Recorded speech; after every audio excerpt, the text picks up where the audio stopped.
दूध मांसाहार में आता है कि वेजिटेरियन में आता है? क्योंकि वो भी मतलब गाय या भैंस के पेट से ही आता है, तो वो भी पेट तो मांस से ही बना हुआ है, उसी चीजें से छू के निकल रही है वो चीज। भाई पेट से आया है तो ये मांस कैसे हो जाएगा? जैसे अभी मतलब ग्रेवी की बात कर रहे थे कि वो ग्रेवी खाते हैं, वो मांस से छुआ ही रहता है, मांस तो नहीं खा रहे। वैसे ही दूध भी तो पेट से ही निकल रहा है, मांस। बेटा वो पेट से निकल रहा है, आप भी तो पेट से ही आए हैं। ये सारी सृष्टि ही पेट से बाहर आई है, माँ के पेट में ही सब थे। फिर हम लोग का संस्कार होता है तब हम लोग शुद्ध होते हैं। हाँ तो दूध भी तो पकाया जाता है, उसका भी तो संस्कार होगा, शुद्ध हो गया, उसका भी तो पकाया गया। तो मतलब जब तक पका नहीं तो वो नॉन वेज है? ना, उसको नॉन वेज नहीं। दूध को अमृत की उपमा दी गई है। अच्छा, दूध को क्या बोला गया है? अमृत। मांस से दूध की तुलना करना ये अपने आप में एक बहुत बड़ी मूर्खता है। पहली बात तो ये मूर्खता है। बेटा बैठ जाओ आगे वाले भैया। देखो दूध जो है उसे अमृत कहा गया है। गाय का जो दूध है वो पीने के लिए ही ईश्वर ने बनाया है। भगवान कृष्ण ने भी गाय का दूध पिया, दही खाया, भगवान को दही चढ़ता है, भगवान ने मक्खन खाया। तो जो भगवान ग्रहण करते हैं वो हम ग्रहण कर सकते हैं, वो मांस नहीं है, वो गाय के भीतर एक प्रकार का प्रोसेस है। देखो तो अगर कोई बकरी का दूध पिए तो? नहीं, बकरी का दूध भी पीते हैं लोग, वो भी शुद्ध है। गाय को तो जैसे माता मानते हैं तो वो तो समझ में आता है कि उस रूप में वो स्वच्छ हो गया। हाँ। लेकिन कोई अगर बकरे का पीता है या किसी बकरे कहाँ दूध देते हैं? बकरी का हाँ, बकरी या भैंस किसी भी। हाँ तो बकरी का भी दूध पीते हैं ना, इसमें पीने दूध से क्या दिक्कत है? तो मतलब आता जैसे पेट से ही। आपका ये कहना है कि बकरी को, गाय को माता कहते हैं तो बकरी को माता क्यों नहीं कहते? ये प्रश्न ये प्रश्न नहीं है। हाँ। जैसे मतलब देखो बात तो ये है, पेट से ही आता है। अच्छा देखो चारा तो सब खाते हैं, जैसे रोटी दाल तो आपकी माँ भी खाती है, रोटी दाल तो आप भी खाते हैं, पर बच्चा पैदा करने की क्षमता ईश्वर ने स्त्रियों को दी है, पुरुषों को नहीं दी। हाँ या ना? उसी तरह से ईश्वर ने जब बच्चा पैदा, जब आप माँ के पेट से बाहर आए ना, तो ईश्वर ने आपको भी दूध माँ के आंचल में भरा था, आपने भी दूध पिया था। तो वो ईश्वर की एक व्यवस्था है। दूध मांस शरीर से ही बनता है, शरीर में जो माँ खाती है उसी के रस से, उसी का रस है ये दूध के रूप में, पर वो विधाता के नियम से है। जिसको ईश्वर ने इसका सेटअप लगाया है वही तो दूध देगा। गाय दूध देती है, बछिया दूध देती है, अर्थात गाय। बछड़ा दूध नहीं देता, नंदी दूध नहीं देता, बकरी दूध देती है, बकरा दूध नहीं देता, क्योंकि ईश्वर ने ये विशेष प्रकार का सेटअप मादा के लिए ही तैयार किया। हमारी माँ का दूध हमने पिया, उसी तरह ईश्वर ने ये दूध की व्यवस्था जो की है ये अमृत है।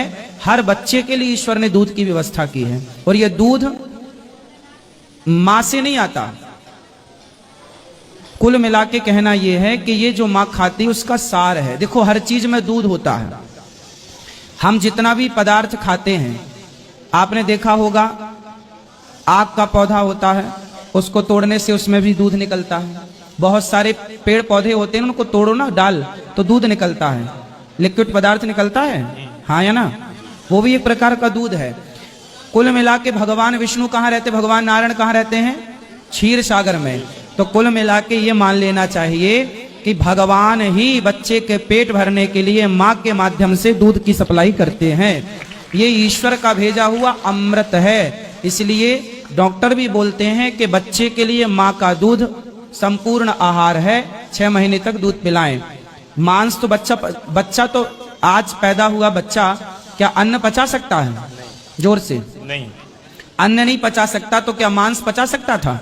नहीं। तो जब वो मांस नहीं पचा सकता था, इसलिए तो भगवान ने अन्न और मांस के बीच के एक दूध अमृत के रूप में प्रकट किया कि भाई ना तुम मांस ना तुम अन्न, दूध। इसलिए अमृत कहा गया है दूध को। मांस से तुलना करना ये भी अपने आप में मूर्खता है।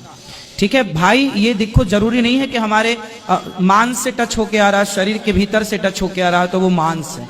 नहीं, वो एक व्यवस्था है। अब जैसे जब स्त्री गर्भवती होती है तो पुरुष का तेज ही तो स्त्री के गर्भ में स्थापित होता है, तो वह भी तो शरीर से निकला पदार्थ है, लेकिन वह एक बच्चे का निर्माण करता है।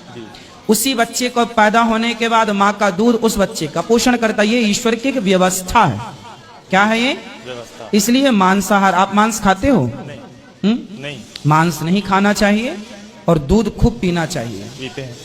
तो दूध को मांस से तुलना करना सही नहीं है, ठीक है। राधे राधे। ये क्यों कचरा भूसा दिमाग में आता कैसे है? नहीं मतलब कई बार ऐसे ये होता है कि डेयरी प्रोडक्ट्स जितने भी हैं वो किसी लिविंग थिंग से ही आते हैं, तो इस वजह से देखो वो ईश्वर ने विधान ही बनाया है। माँ के आंचल में दूध है, ये बच्चे के लिए ही है, हाँ या ना? तो ईश्वर ने गाय बनाई, समुद्र मंथन से गाय निकली। अब देखो आज के 100 साल पहले ना हम सबके बाप दादों के पास पेट भर खाने को नहीं था, भारत में अनाज नहीं होता था भरपूर, तब ना गाय का दूध ही पीकर लोग अपना जीवन यापन करते थे। पहले हर घर में 10-20 गाय होती थी। तो गाय का दूध ही संपूर्ण आहार है। गाय का दूध, दही, घी, ये सब संपूर्ण आहार है। तो गाय मानव जाति का पालन करने वाली रही है। गाय है, बकरी है, ये सब मानव जाति का पालन करने में सहयोगी रहे हैं। और ये ईश्वर ने व्यवस्था की है। ये व्यवस्था किसकी है? ईश्वर की।